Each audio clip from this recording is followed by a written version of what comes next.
came to a conclusion, girls. Okay, so that's what you're going with to start off the episode?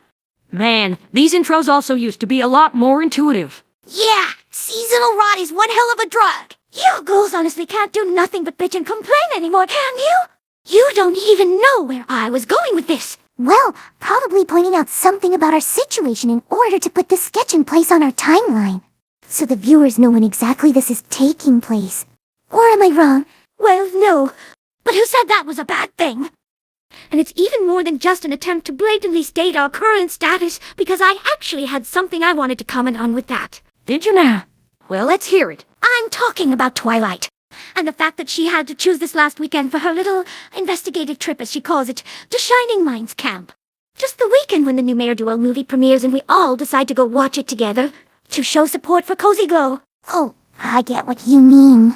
Because Twilight stoically kept saying that the movie wasn't real. And she just so happened to go away and miss the opportunity to prove herself wrong. Or rather, get proven wrong. You see what I mean? Pretty convenient for her to be going away at this exact moment. I think you're reading a little too deeply into this one, Rarity. It's just that this new plot Twilight is involved in probably is more important to her than this side story with the movie. New plot? You ain't seriously talking about this eclipse thing we all inexplicably know about. Come on, that's just the same old conspiracy shtick Robotus has been telling for the entirety of this series. Though honestly, it was foolish to think that with Celestia being gone for good, he'd maybe take that as a hint to stop focusing everything just around her tyranny. We get it, she was a dictator and she had big supervillain schemes. Way to beat a dead horse. Well, who knows? With him making you shit on it so vehemently, maybe that's a sign he actually considers dropping the idea. After already releasing the first episode that set this plot up? Man, Deza Mystica really has a way of baiting his viewers and then letting them walk into a wall with his flip-floppy storytelling. How many dropped episodes will that then make? 3? Or already 4? Frankly, who's even keeping count? Certainly not him. Okay, how about we just forget about this whole thing and get back to the Meridua movie? It's not like us complaining about it is gonna do anything. Good point, y'all. Now, for one thing, the movie was pretty alright. Solid. Well, I for one found it to be the most over-exaggerated and hyperactive film I ever watched. The scenes were absurd and ridiculous, over the top. This has got to be the worst movie I ever had the displeasure of seeing. 8 out of 10. At first I was going to question that unnecessarily negative critique, but that last remark made it obvious. An IGN joke. Wow, and only about 12 years late to the party. Speaking of late to the party, did you guys also see Princess Luna at the premiere? Because it was all over the news that she'd be there. At the opening event. Yes, and that she was. But no, she didn't attend the actual screening. What? Why not? Didn't you pay attention? She already watched the movie in Applewood. And given how after recent events she's now left as the only princess in charge, she probably had more important things to do than watch a movie again that she already knows. Oh yeah, well that kinda makes sense. Though I gotta ask you, be honest. What did you think of the official statement for Celestia's whereabouts? Oh, that. Well, I try not to think about it too much. That only frustrates me. Honestly speaking, I'm kinda split on this. On the one hoof, I find it alright that all of Equestria doesn't know that we were the ones who banished their princess to the sun. Yet on the other one, our heroic deeds also went completely under the rug. Even more so, Celestia's basically received official absolution. The populace just got told that Celestia had taken a long vacation for the time she had gone into hiding. And after that, she decided to go into retirement altogether, having come to the conclusion that 1,000 years of ruling is enough for one pony. So she supposedly gave up her titles and left all the responsibility to her sister. And now she's said to be living in a secluded, quiet area where she likely won't be seen again. Well, I mean, I understand the frustration. No pony in Equestria, apart from a few around Ponyville, ever found out about all the shit she pulled off. The recolorizer, her cloning scheme, even Cloctia. Proven by Cozy Glow in our last sketch, no pony ever heard about all of that. Varnish. She does all this fucked up evil shit and still gets to be remembered as the good princess going into retirement. And all we did to prevent her evil gets entirely forgotten. But I think we can all take solace in knowing that while her image is intact, she herself is still in prison in the sun. I think at the end of the day, she still got punished accordingly. I don't give a fuck about punishing her. But I can't accept that all the fame I could have won without heroism is gone with her.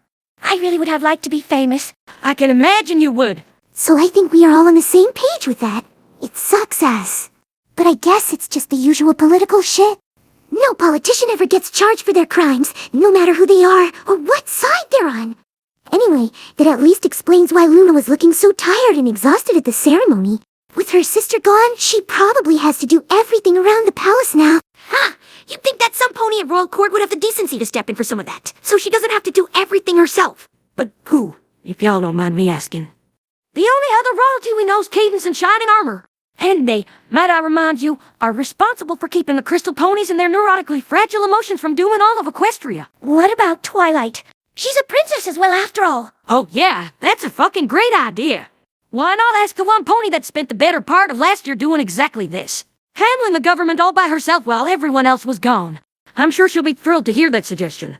So thrilled even that whoever asks her might be the next pony to get sent somewhere in space. Plenty of luminaries left. Where in Equestria did you even learn the word luminary? Google. What about Celestia's other relative? Prince Blueblood. I'm sorry. Who? Blueblood! Her nephew!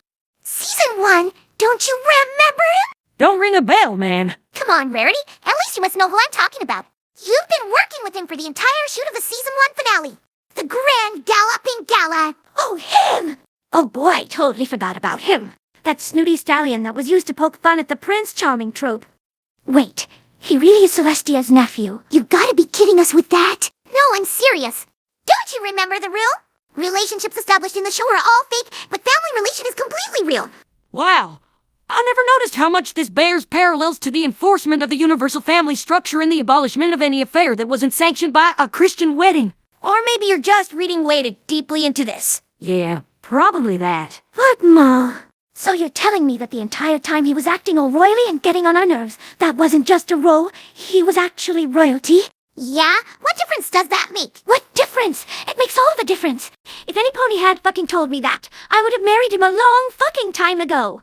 Who cares what kind of wimpy douchebag he is? He has the title, the riches, and the fame of royalty. Basically everything I ever wanted in life. Why else would I have started an OnlyFans?